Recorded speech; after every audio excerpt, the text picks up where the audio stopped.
Bonjour, bonjour, chers abonnés sur la chaîne, chers passionnés amis des oiseaux de Canaries et des chardonnerets. Encore une nouvelle vidéo sur Canaries du 28, les amis. Donc aujourd'hui, une grosse journée de nettoyage. Ça fait 2 semaines que je n'avais pas nettoyé parce que le week-end dernier, j'étais pas en France. Et donc du coup, j'ai fait un gros rattrapage aujourd'hui. Donc les bacs, les grilles, les parois latérales ou celles de fond. Donc avec ce style de cage, donc c'est hyper pratique de nettoyer les parois parce qu'avec un coup de chiffon, en fait, on nettoie tout, contrairement aux grilles. Et les perchoirs aussi, les amis, donc c'est pareil, j'ai dû dépoussiérer les mangeoires. Donc les mangeoires prennent beaucoup de poussière et des miettes de graines. Donc voilà, donc un gros nettoyage aujourd'hui le samedi. Donc on est vers fin juin, pardon, à chaque fois j'oublie. Je suis impatient d'être en juillet.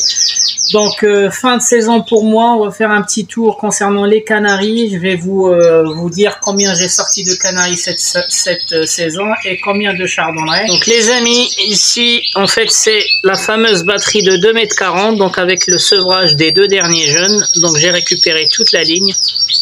Donc c'est 2,40 m pour tous les jeunes, les amis. Voilà, donc il y en a, donc j'ai tout enregistré, tout le monde est sevré, donc il y en a 25, il y a 25 jeunes les amis, 24 pardon, 24, hop.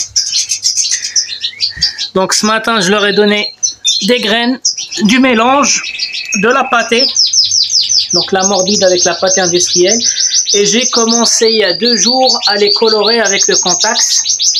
Voilà, donc là, je les ai assoiffés. Donc ça, c'est l'eau de hier soir. Là, il doit être 13h, 14h. Donc, je vais les assoiffer pour leur mettre de la choline parce qu'ils n'aiment pas trop la choline. Voilà, donc comme j'ai commencé en fait la coloration, je colore 2 jours de suite dans la semaine. Et le 3e jour, en fait, je donne la choline. Voilà, donc là, c'est le mélange de ce matin. Donc, je sais qu'ils l'ont fini, mais je leur donne l'alpiste qu'au soir. Donc, le soir, je leur remplis les racks avec de l'alpiste. Et le matin, je leur donne du mélange avec de la pâtée. Voilà. Donc, j'ai sorti 9 arlequins.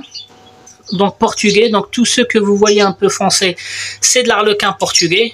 Donc, juste, ils ne sont pas encore colorés parce que je viens de démarrer la coloration. Voilà, donc lui par exemple, il a été déplumé sur le dos, vous voyez. Voilà, et 15 UP allemands. Voilà, donc il y a eu des UP et des non UP, il y en a 15 en tout. Donc j'ai pas calculé les UP et les non UP, je sais juste, celui-ci c'est mon préféré les amis. Il a les yeux rouges. Voilà, et je pense que c'est une femelle. Il n'est pas du tout craintif et moi j'aime bien les oiseaux qui soient proches de moi. D'accord. Donc voilà, donc première information, c'est que j'ai fini par récupérer les 2,40 m. Donc il y en a 24 là-dedans. Deuxième chose, c'est que j'ai enregistré tout le monde. Donc UP allemand et arlequin portugais. Donc ensuite j'ai commencé la coloration il y a 2 jours. Donc il y a 2 jours et hier c'était coloration. Et aujourd'hui en fait je vais leur donner de la choline. C'est pour ça je me précipite pas trop pour leur donner à boire. Je vais attendre le soir qu'ils aient bien soif. Mais entre temps ils ont eu en fait de l'humidité dans la pâtée que je leur ai donné ce matin. Donc voilà en ce qui concerne les jeunes, les amis. Les amis, ici il y a les géniteurs, donc les reproducteurs. Voilà, donc je dois trier. Je dois trier ceux que je vais garder pour l'année prochaine et ceux que je ne garde pas. Donc je ne sais pas combien il y en a. Il doit y avoir 11 ou 12. Voilà, ici. Donc ils sont mélangés, arlequin portugais et UP allemand. Ensuite ici, les amis, il me reste 3 couples. Donc un couple d'arlequins qui gère un 2e tour de chardonneret. Donc ils ont des jeunes. Les jeunes, ils doivent avoir 2 semaines, je pense.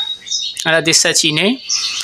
Donc ici, un couple de bâtards. Donc le mâle arlequin portugais et la femelle verte. Voilà, eux aussi, ils gèrent 2 jeunes chardonnerets. Si je dis pas de bêtises, c'est brun-jaune. Le dernier couple de Canaries, donc toujours des arlequins portugais les amis. Donc eux, ils gèrent 3 jeunes chardonnerets. Il doit y avoir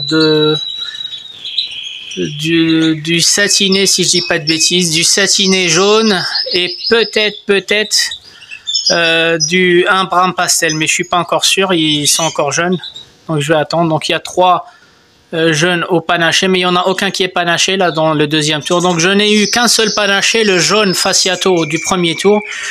Après, j'ai pas eu d'autres panachés cette année. Mais bon, j'ai eu beaucoup de satinés, des bruns pastel, Isabelle pastel. Donc voilà les amis. Donc j'en ai profité parce que j'ai regroupé ici les jeunes qui se font déplumer. Voilà, donc ceux-là, les jeunes 2022, mais qui se font déplumer. Allez, ils n'ont pas peur. Ils n'ont pas du tout peur. Voilà. Donc pourquoi les autres ils les déplument? Donc j'ai gardé dans les autres batteries ceux qui savent se défendre, et ici j'ai mis ceux qui se faisaient mener. Donc vous voyez, ils sont déplumés, donc je les ai mis ensemble histoire qu'ils soient pas trop fatigués. Donc voilà, ici il y a de l'Isabelle pastel, il y a de l'opale. Ici c'est d'Isabelle jaune. Ici c'est du satiné. Et ils ont vraiment pas peur ces oiseaux. Voilà, c'est du satiné. À côté c'est du satiné jaune. Derrière c'est de l'agate jaune. À côté c'est du brun jaune. Bon bah il y a eu beaucoup de jaune cette année. Voilà, je voulais vous montrer. Alors, en fait, le brun pastel jaune, il n'arrête pas. Ouais, il veut pas. C'est un rafale. Voilà, donc satiné, agate jaune, brun pastel. Donc celui qui est derrière, c'est le brun pastel jaune. Celui qui est au-dessus, c'est du brun normal. Satiné, Isabelle pastel. Et puis, il y a des opales, les amis. Donc voilà, donc les autres chardonnerets, je les ai séparés dans 2 autres batteries de 2,40 m. Donc ceux du premier tour et ceux qui vont arriver bientôt du deuxième tour, qui sont chez les Canaries. Les amis, mes géniteurs, donc les chardonnerets, comme vous voyez, ils ont commencé légèrement à perdre le masque. Donc pas lui. Lui, il est toujours chaud, il veut se reproduire, le Fasciato.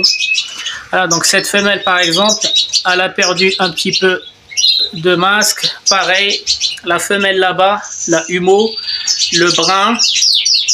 Voilà, le double porteur aussi, on dirait qu'il est gorge blanche. Mais non, il n'est pas gorge blanche, c'est juste qu'il est en mue, début de la mue là-bas aussi.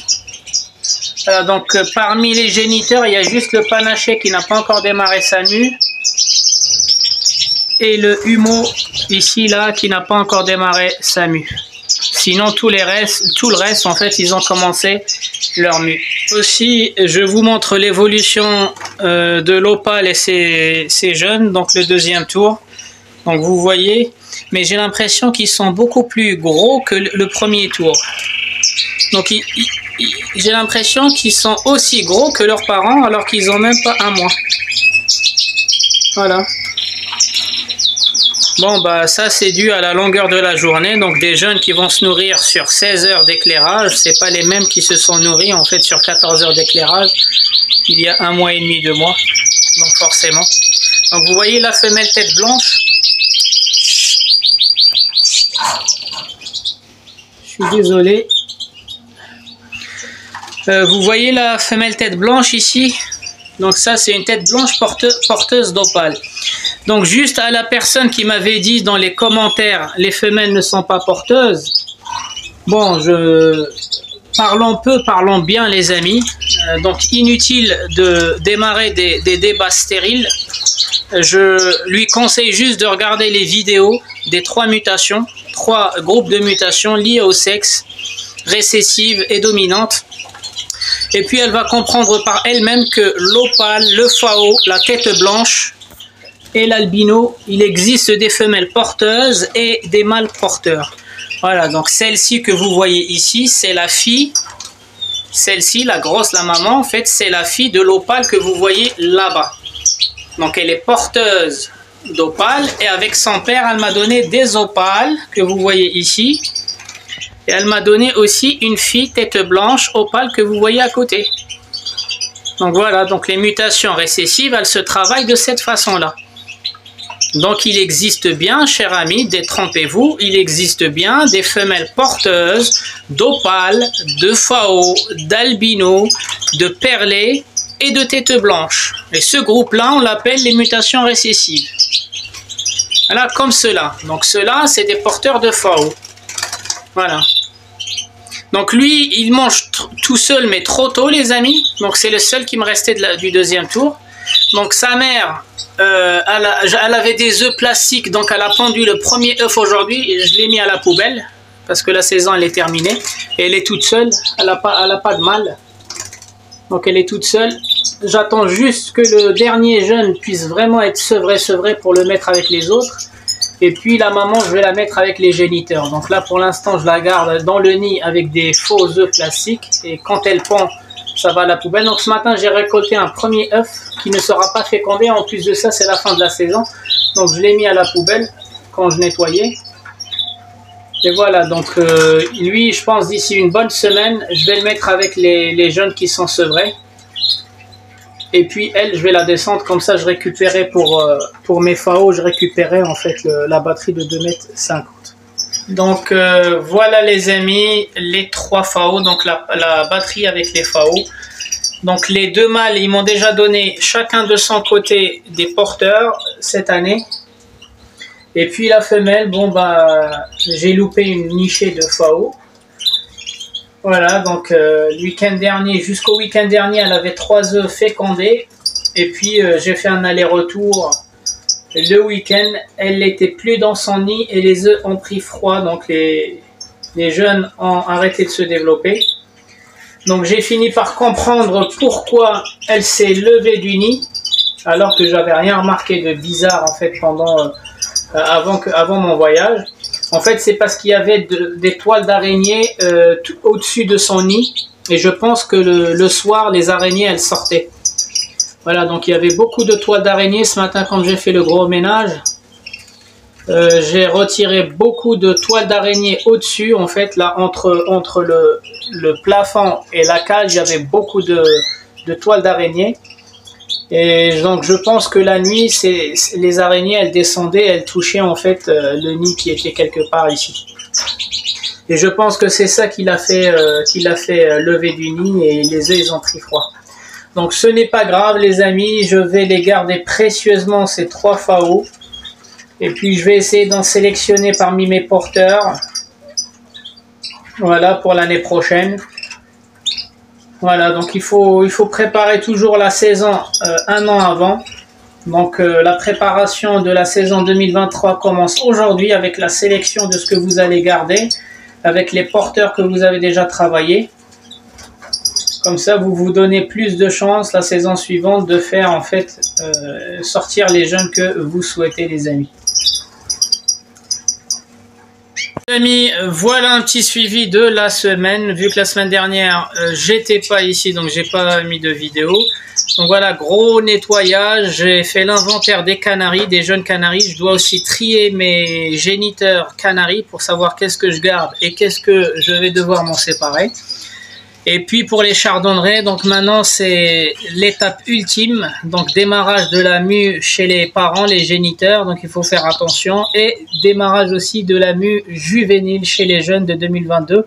Donc je vous conseille encore une fois le produit naturel, l'Apacox, le Nuovo Apacox, les amis de chez Greenvit. Donc je l'utilise depuis 2 ans. Depuis que je l'utilise, en fait, j'ai moins de coccidiose chez les jeunes. Les amis, c'était Canari du 28. Je vous souhaite un bon visionnage et je vous dis à la prochaine vidéo.